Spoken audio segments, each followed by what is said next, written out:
يعني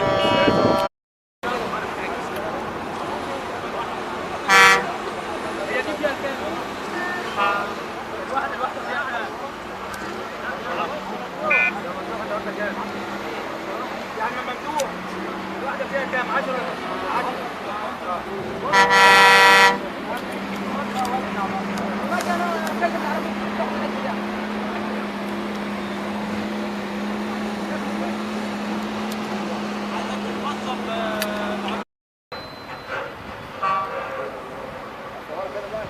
صورني ايه؟ عايز اخد صورة كده، بس انا عايز اخد صورة عند العربيات.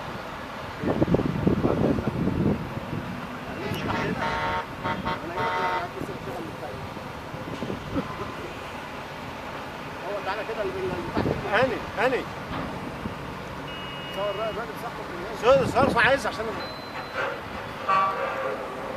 صور كده بقى. صورني ايه؟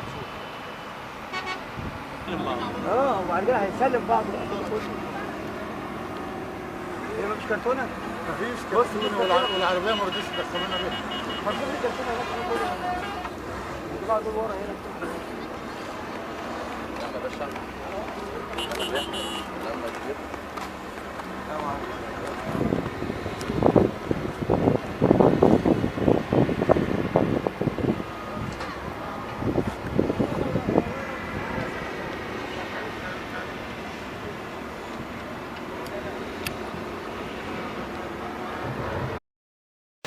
جاي تجري. انا جايبها بتاع بكلمتني فيه.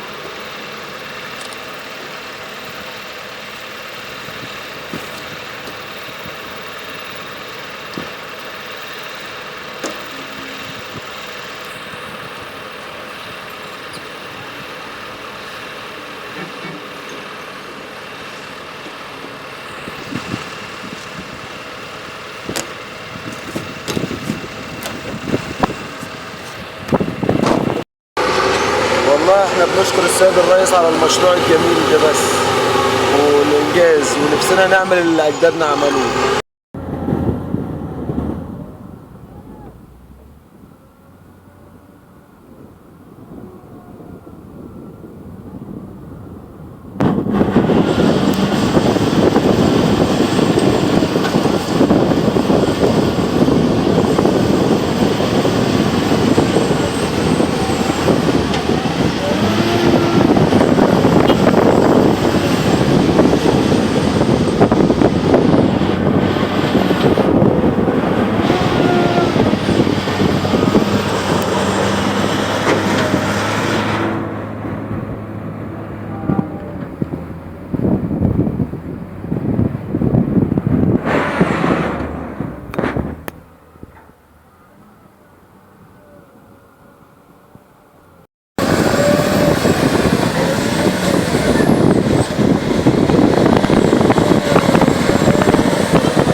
طلاب أكاديمية السادات كلية علوم إدارية جايين نشوف الموقع النهارده في قناة السويس. طبعا احنا فخورين جدا ان احنا في مكان زي ده، لان المكان ده من ان شاء الله يعني باذن الله هيفيد اجيال قادمه كتير، وبندعي كل الناس ان هي تيجي هنا تشوف الموقع ده. سمير ما تستعجلوش، ثواني فاضل 10 ثواني بالظبط. ايوه فيديو، ثواني.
طبعا يا قائد 100 100 يا قائد.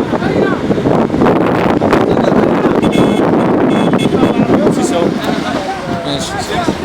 ايوه حاجه يلا.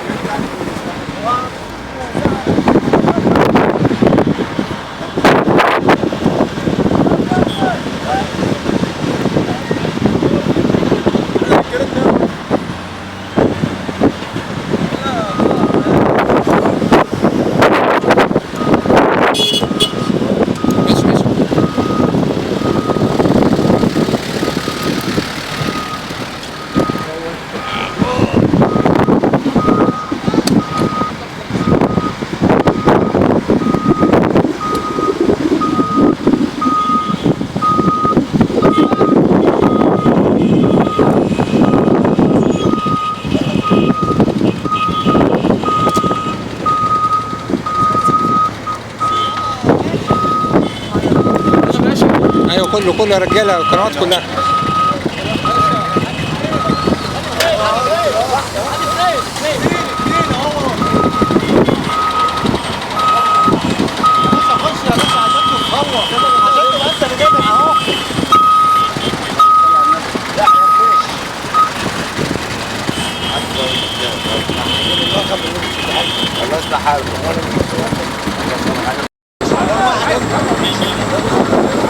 كم واحد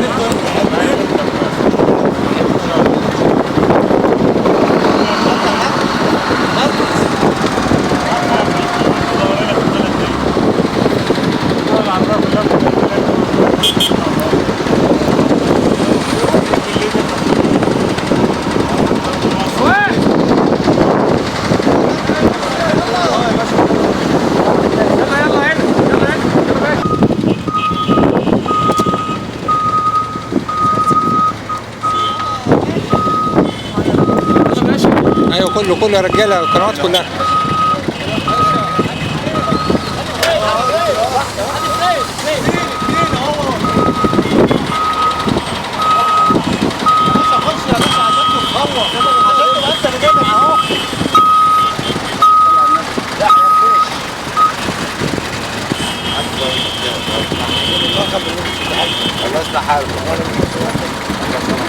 شايف باكيتين 3 في ايديه. يلا ماشي يا باشا ماشي. يلا يا رجاله.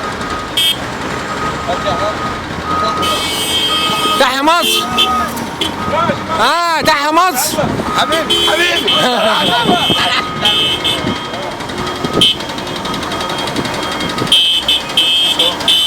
ماشي.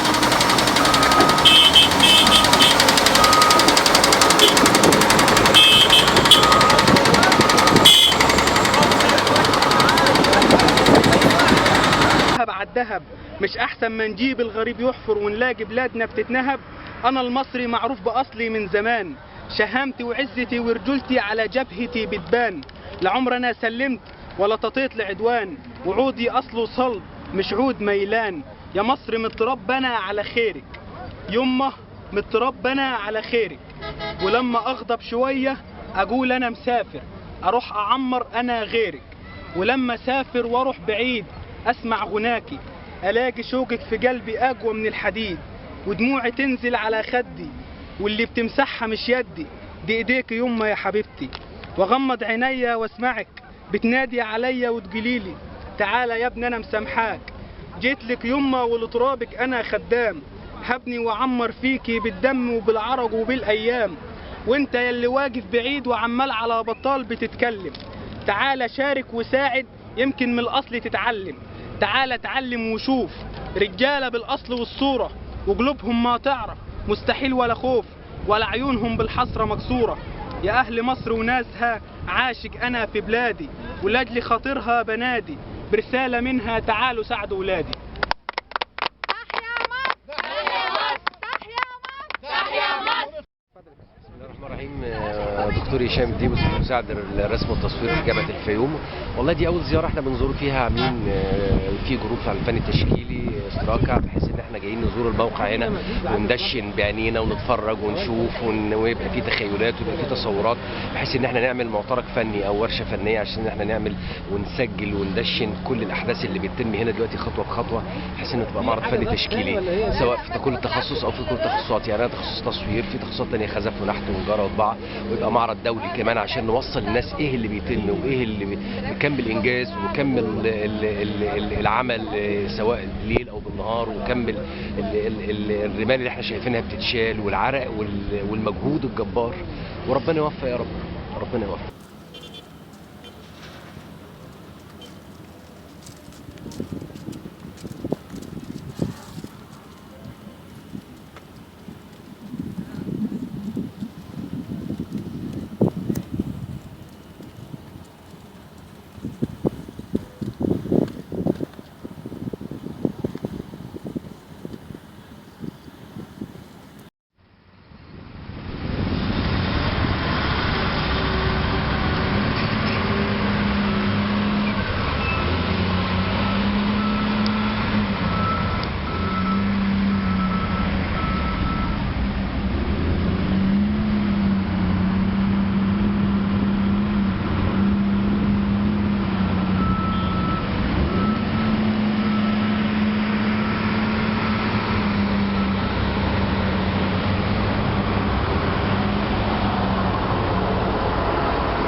عندكم كام لوضه هنا يا حاج علي؟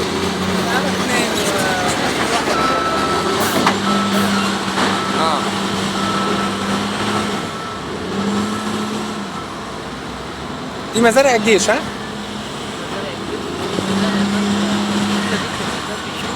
والله العظيم تبع الجيش؟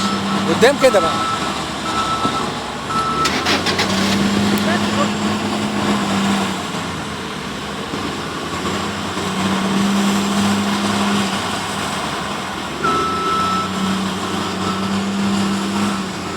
زي ما انت حاج علي. الدور يا حاج علي الدور.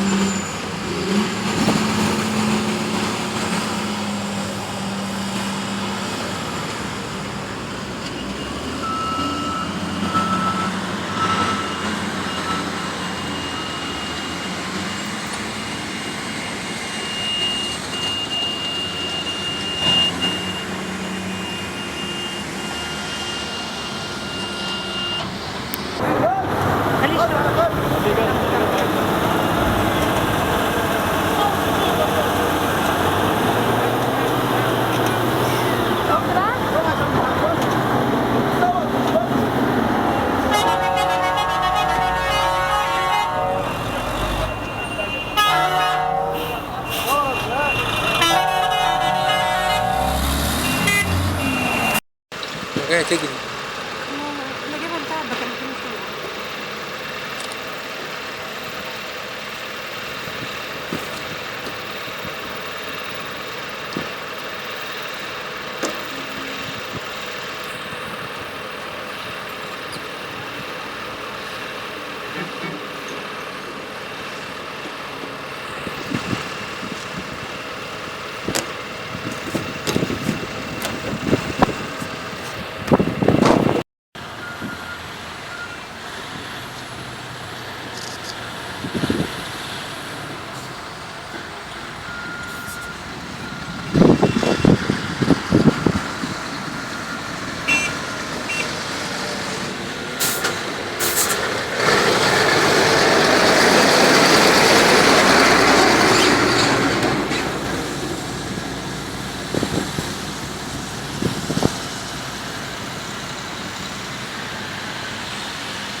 مفاجئ جدا، يا ريت الناس كلها تيجي تزور المكان. باسل ابو السعود اتحاد طلاب اكاديميه السادات. احنا جينا النهارده هنا عشان نشوف المكان طبعا كان جميل جدا، في عدد كبير جدا من العمال موجودين.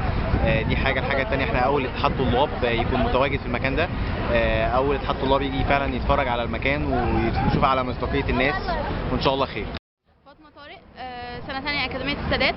انا جيت هنا علشان نشوف ان كان المشروع فعلا شغال ولا لا، وهو احنا زي ما شايفين العربيات من الصبح شغاله والناس بتتعب هنا، وربنا يكون في عونهم ان شاء الله المشروع ده هيبقى كويس. يا كابتن احمد، كابتن احمد، يا كابتن احمد بص لنا.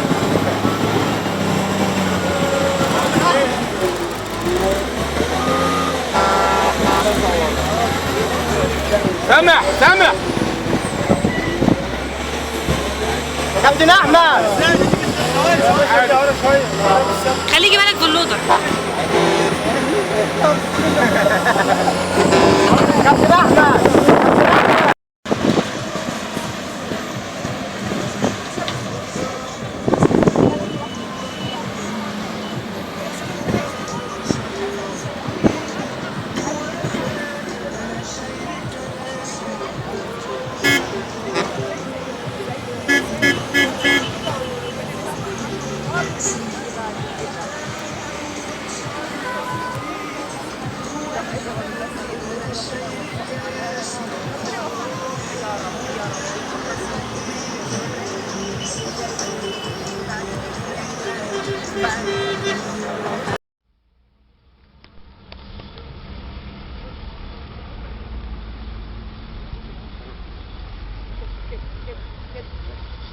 كده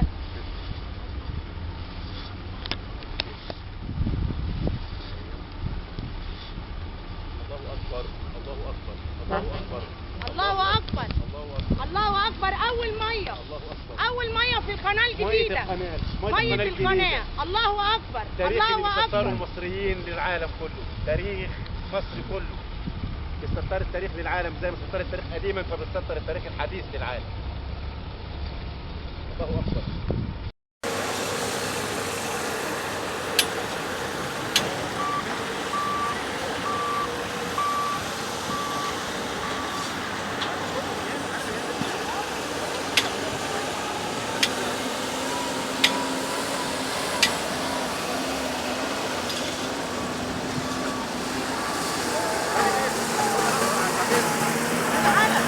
ايوه هجيلك يا منى هجيلك.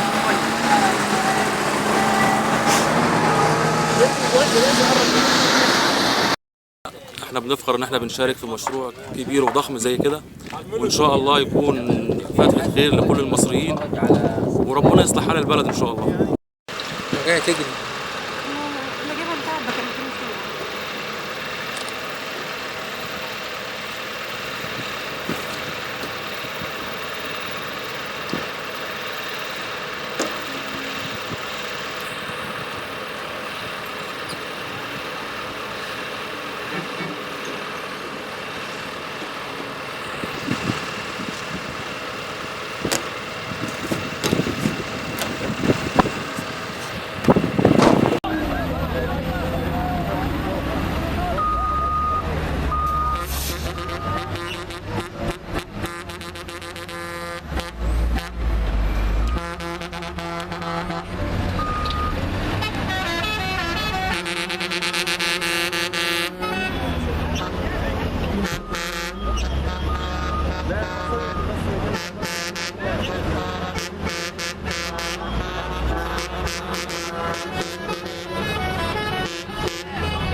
على فكره ما خدتش بالي والله.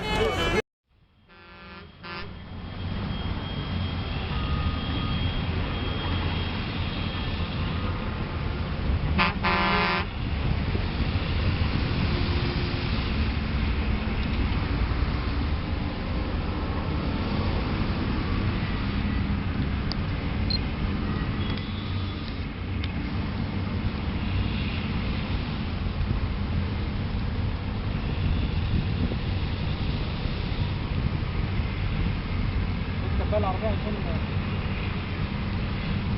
يا باشا.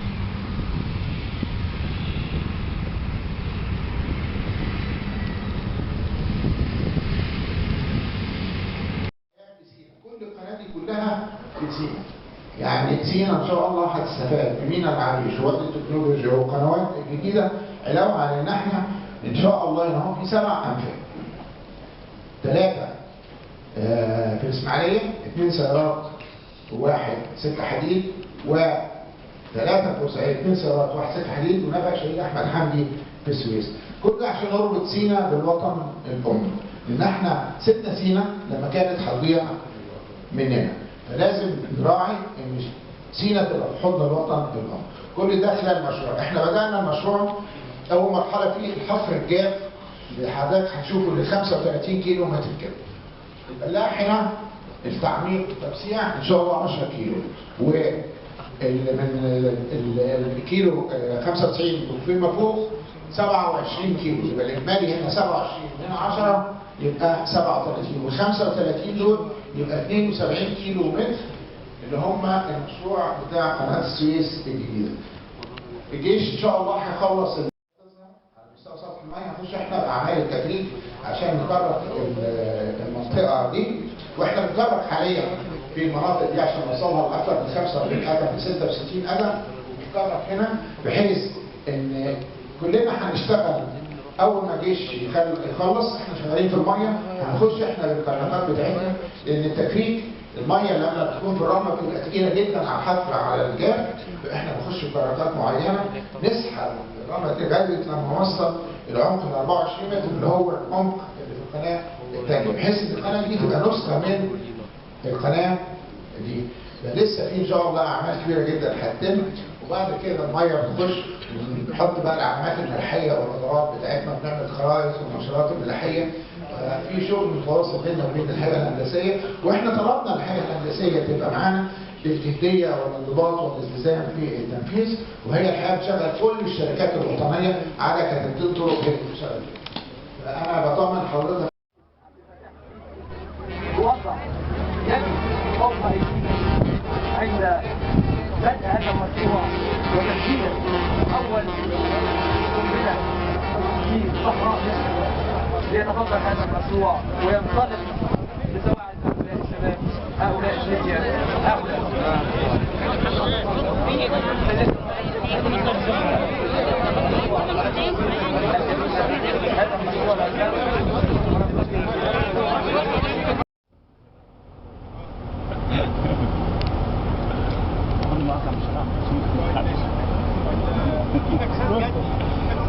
اشرب مني بشيء. قاعدة هنا، قاعدة هنا.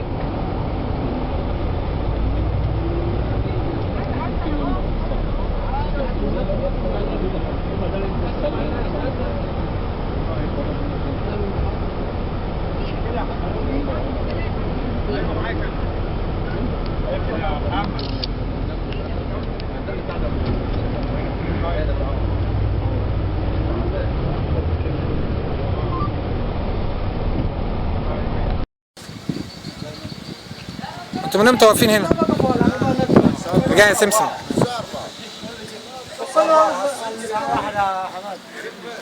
حماد والله من وقت ما جينا واحنا واقفين على صار بقى منظر الناس عامل ازاي؟ ما تعشيناش لسه ولا اكل ولا شرب.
الموضوع جامد نازل بكره ان شاء الله.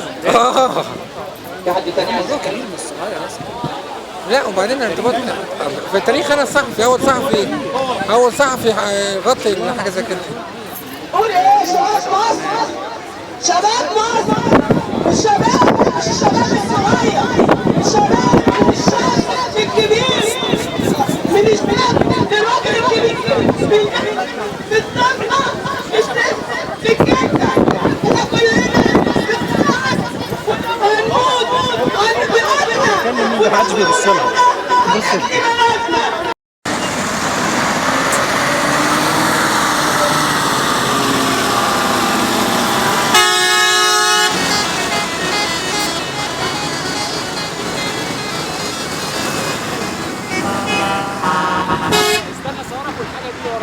ماشي صورني وانا بصور ونيجي النبي. خدني فيديو وصور كده بالكاميرا.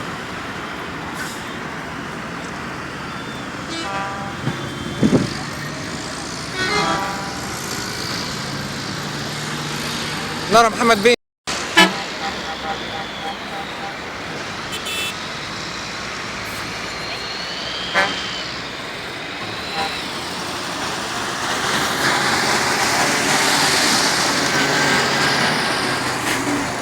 ثواني اسمع، الكاميرا في جيبي. زميلتك في مصر اليوم. مين؟ جاي تسلم عليك. عبد الحميد يا فندم. اهلا يا هبه، ازيك؟ جايه بتدور على هاني عبد الرحمن، فين هاني مع انه طب ما كلمتليش ليه يا هبه؟ صور يا وليد بالفيديو، نهار اسود بتتفرج عليا. الكاميرا. بصور عندي انا يا عم سيبها من الموبايل، انا بمسك الكاميرا ليه؟ بس ثبتها زي ما انا مثبتها كده.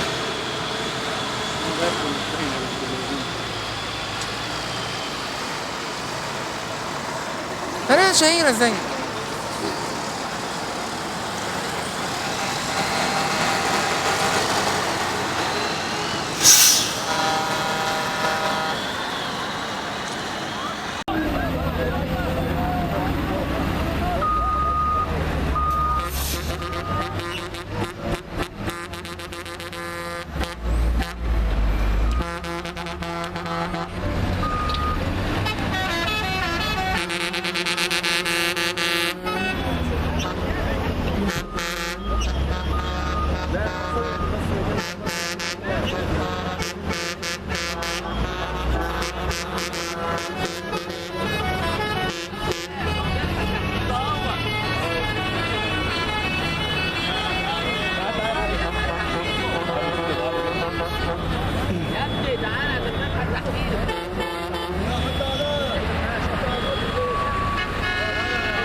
على فكرة ما خدتش بالي والله. بجهدهم وعراقهم في سبيل التنمية والبناء في ملحمة يمتزج فيها دم الماضي بعرق وجهد اليوم. نقول للعالم كله إن من يضحون اليوم بجهدهم وعراقهم هم على أتم استعداد للتضحية بأنفسهم في الحفاظ على هذا البناء. وإن هذه الإرادة التي بنت الحضارات القديمة في مصر لحضارة تمتد لأكثر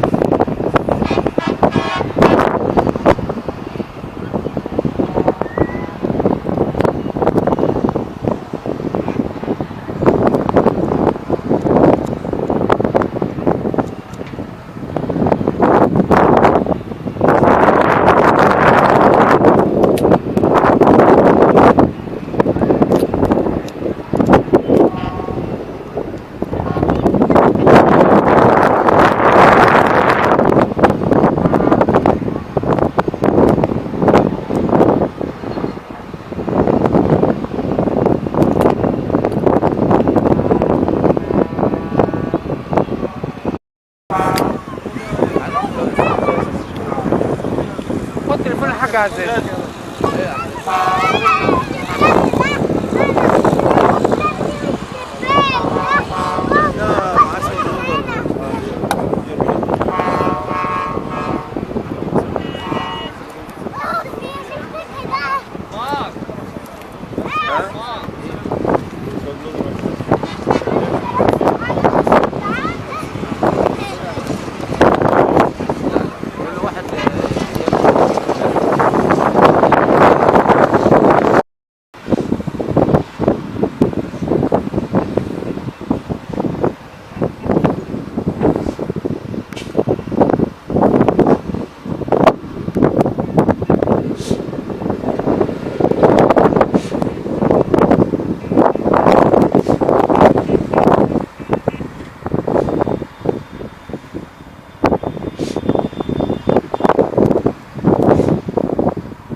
احنا عملنا المشروع هذا صلاة النبي وشغالين فيه ونزلنا العمق 13 متر وبدأنا نجيب المية واللي هو شغالين الحمد لله. تقول ايه للرئيس والشعب؟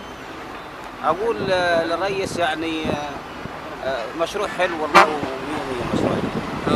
الجبائل العربية مشاركة في المشروع دوت. كلها مشاركين في المشروع يعني. ومعنا معدات كثيرة شغالة. تشتغلوا كم ساعة في اليوم؟ احنا بنشتغل ورديتين، وردية 10 ساعات ووردية 10 ساعات.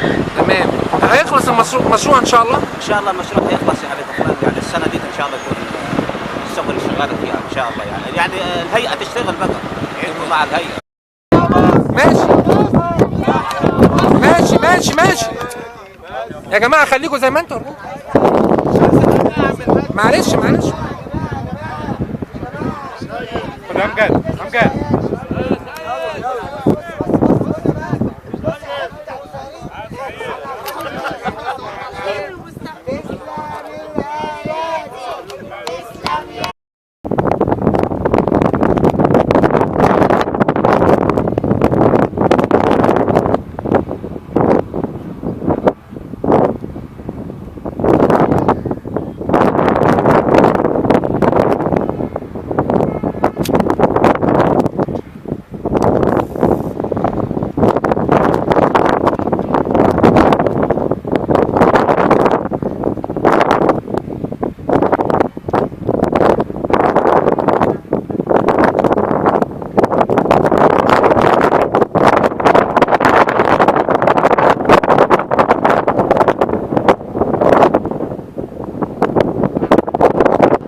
بالضفة الغربية. مقتل 25 إرهابيا في قصف لطيران الجيش العراقي.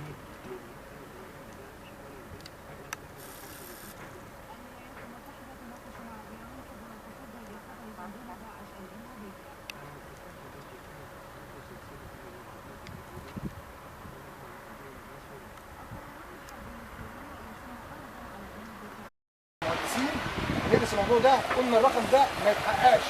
انتوا سيادتك لما قلت الرقم ده ودرستوهم انتوا قاعدين في مكان مكيف او في نادي، احنا كنا قاعدين في نادي متسع وزمان استاذ بالظبط. معايا حضرتك انت جيت على ارض الواقع معايا حضرتك، هوريك ورقه انا بكتبها كل يوم، بتم مع الشركات كل يوم معايا. كم شركه يا عزيزي؟ عندي 66 شركه وكلتين طرق، عندي عده على الارض قد ايه كل يوم. يعني سيادتك النهارده انت جاي النهارده انا عندي يوم الخميس 1907 دمبر وقلاب اللي هم بيشيلوا التراب. عندي 808 معده ده شغالين معايا انا في الحفر.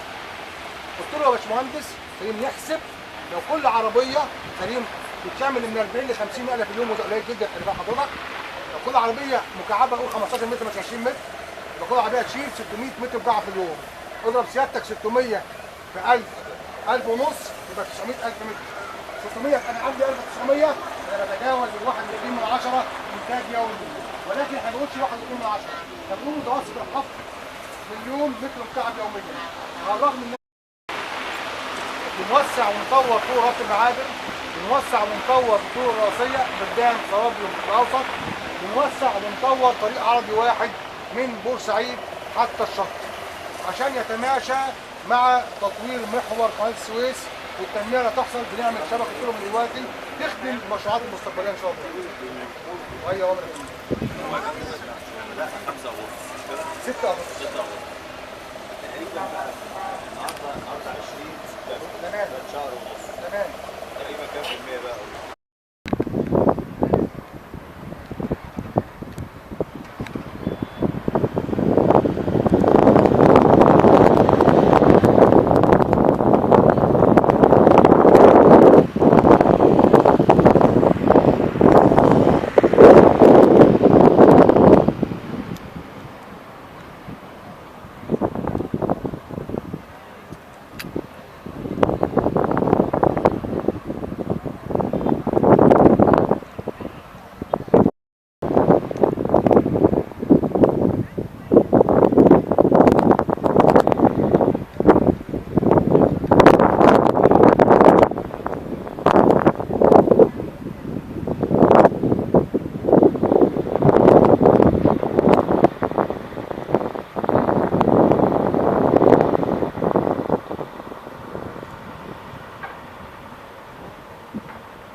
لو سواق ما تتعلم السواقه. المفروض اي واحد دلوقتي بيسوق عادي يعني. قدامك سنه. لا عايزين درجه اولى كمان. نفسي اعمل اي حاجه. لا ما بياخدوا سواقين بس.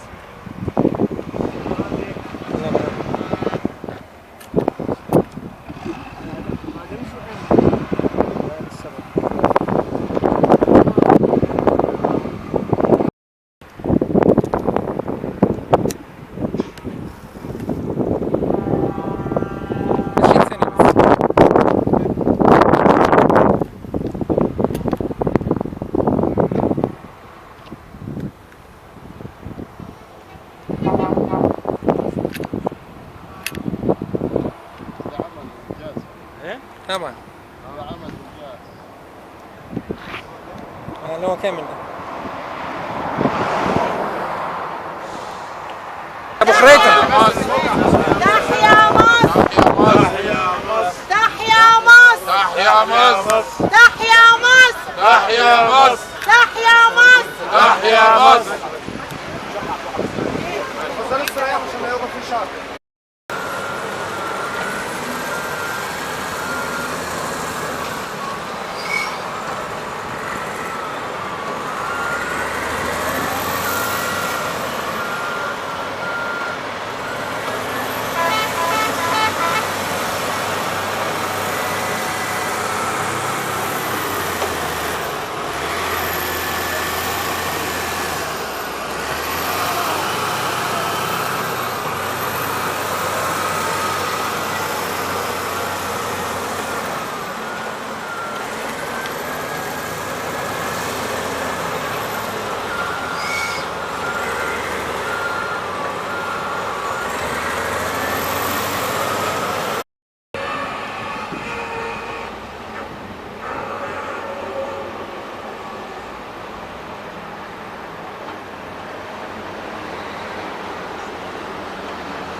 انت سامعني كده؟ والله انا في موقع هنا شرق القناه، يمكن قصد النصب التذكاري، يعني خليه نحل موجوده حواليا من كل مكان. يعني على قد الانسان ما سمع عن هذا المشروع، لكن التواجد الفعلي فعلا ليه صوره اخرى وروح اخرى في داخل هذا الموقع. وانا معايا مجموعه من الناس المتواجدين داخل هذا الموقع، نتعرف على بعضهم الاول.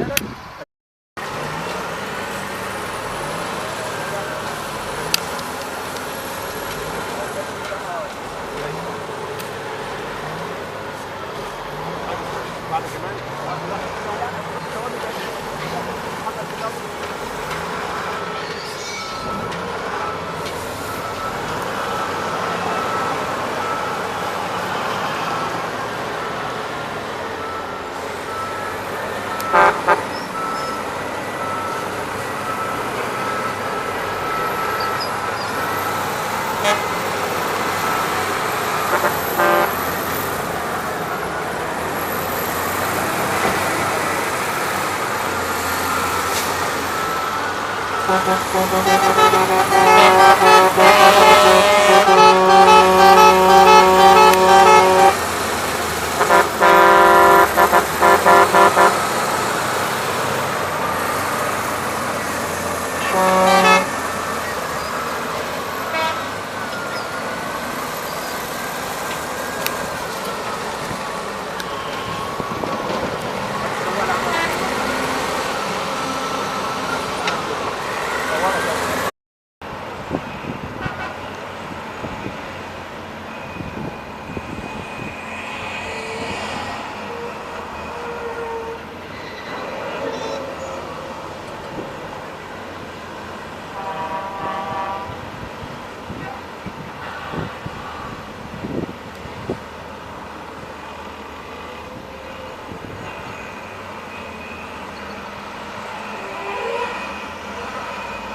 الله الرحمن الرحيم.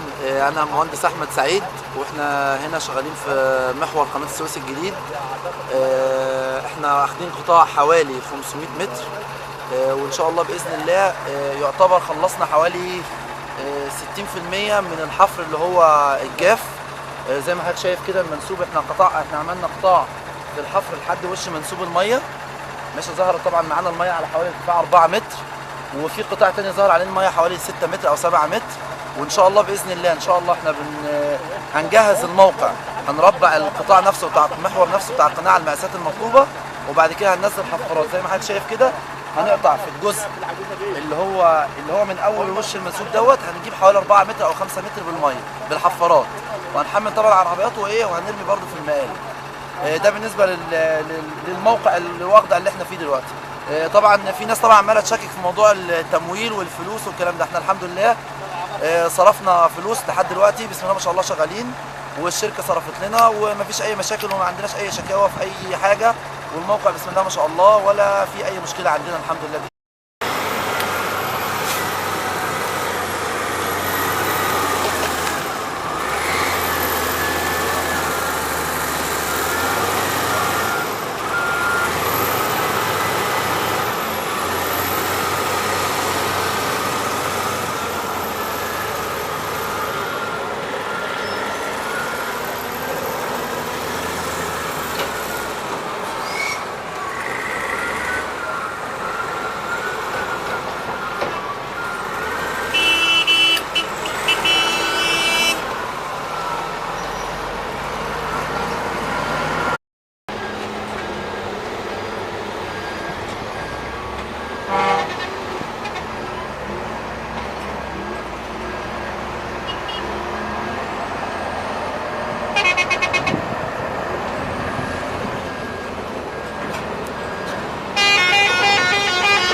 وبعدين هيسلم بعض. هي مفيش كرتونه؟ مفيش كرتونه والعربيه ما رضيتش تدخلنا بيها. مفيش كرتونه بعض ورا هنا. يلا باشا.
احدى اعضاء حمله مجنده مصريه. احنا جايين النهارده اول يوم نيجي هنا قناه السويس الجديده، واحنا مبهورين بالانجاز الجديد، بالانجاز العظيم والمبهر والمشرف طبعا لبلدنا ولينا طبعا وللشعب المصري العظيم.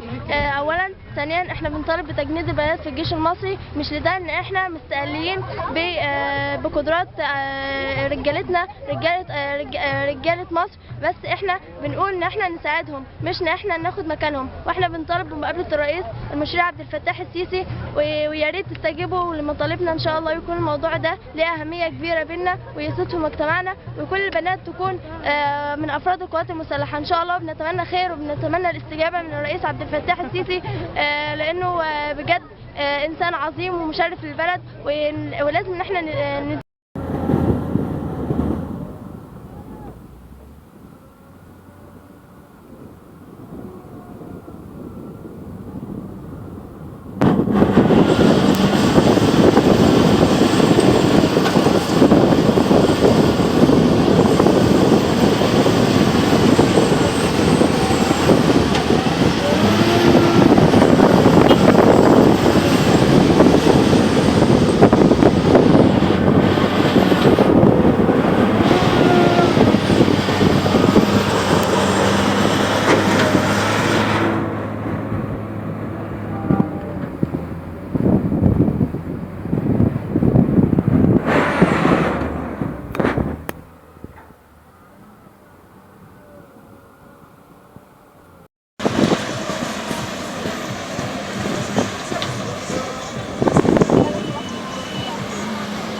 عندكم كام لوضة هنا يا حاج علي؟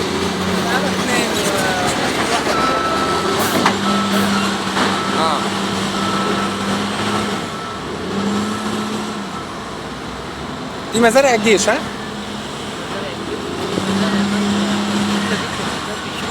والله العظيم تبع الجيش؟ قدام كده بقى.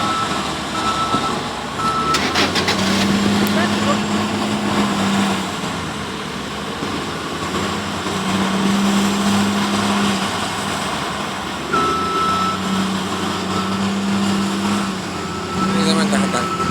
الدور يا حاج علي الدور.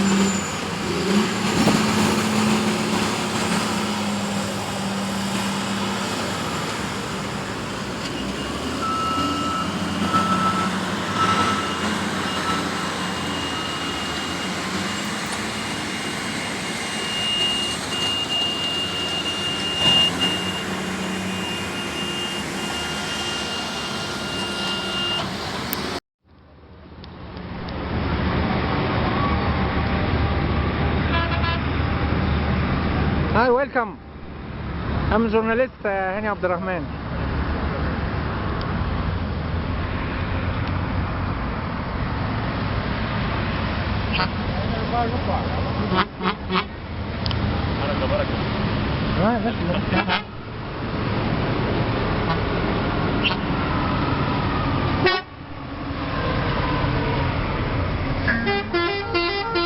عندكم كام لوضة هنا يا حاج علي؟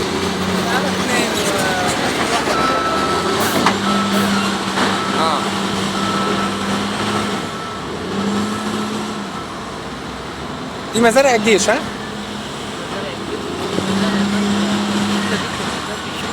والله العظيم تبع الجيش؟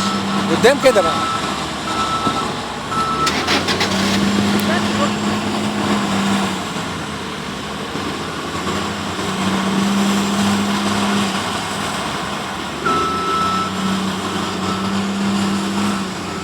زي ما انت حاج علي. الدور يا حاج علي الدور.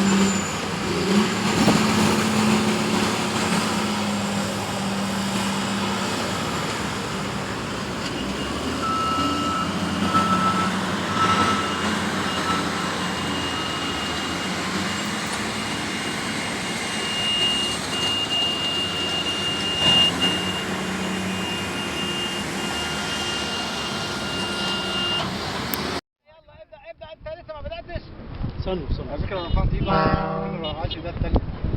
اجري يا هيثم ما يجيبش سلك يعني حبك دلوقتي. انزل يا عم ايمن تحت. انزل يا استاذ ايمن. خلص الفيديو بتاعنا يا باشا.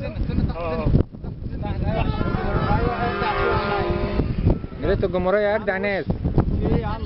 شافت بعد حرياتي يا عم. وحرياتي الفن الجميل كله طبعا. عصام بيه عمران منور النهارده قناة السويس الجديدة يا فندم. انت والشباب اللي زي الفل.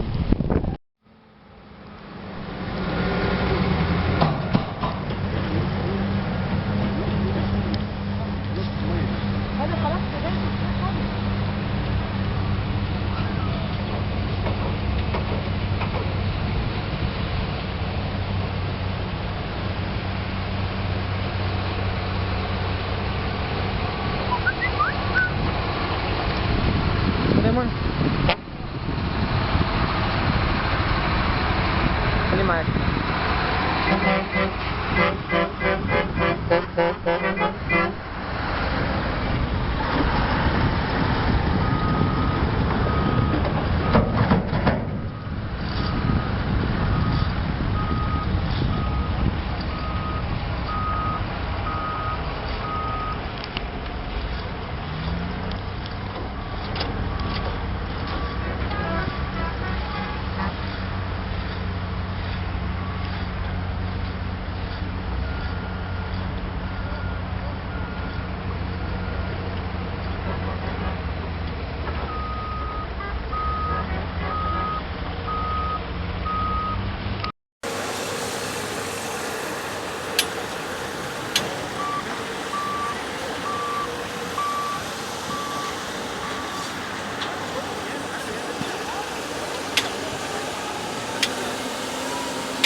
ايوه هجيلك يا منى هجيلك.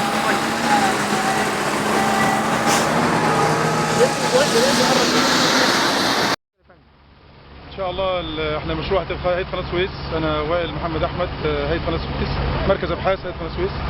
احنا بنعمل جلسات هنا في المشروع العظيم اللي سيادة الرئيس امر بتطويره، وان شاء الله ده فتحة خير على البلد وعلى ان شاء الله على المصريين. واحنا بدأنا الحفر هنا بقالنا يومين بالنسبة للجلسات، والميه ظهرت لنا هنا الميه الجوفيه على بعد 9 متر من منسوب الارض اللي احنا واقفين عليها دلوقتي، وربنا يكرمنا ان شاء الله كده ويتم على خير، وربنا يوفقنا ان شاء الله ويوفق رئيس الجمهوريه والسيد وزير الدفاع والسيد وزير الداخليه والسيد الفريق مهاب مميش رئيس هيئة قناة السويس. نتوجه لهم بالشكر جميعا ان شاء الله. انا يوسف سيف مركز ابحاث اسماعيليه تبع هيئة قناة السويس. اول مره اجي الشرق الناحيه دي في القناه الجديده وشغال فيها. بقالنا دلوقتي اكثر من 15 يوم شغالين اهوت، والشغل ماشي على رجل وساق يعني، والحمد لله رب العالمين. وربنا يخلينا السيسي اللي احنا هيوسع لنا مجالات ويشغل الشباب واهم حاجه في ده كله يعني ربنا يراعينا ويراعيه ويقوي علينا ويقوينا على البلاد وعلى الارهاب وعلى كل حاجه وحشه في البلد. ربنا يخلي مصر اللي مكبرنا ومطور رقبتنا. الميه طلعت وبره الهيئه. الميه طلعت عندكم النهارده؟ الميه طلعت عندنا هنا في الجوفيه طلعت وشغلت الطوب هنا اهو. تمام.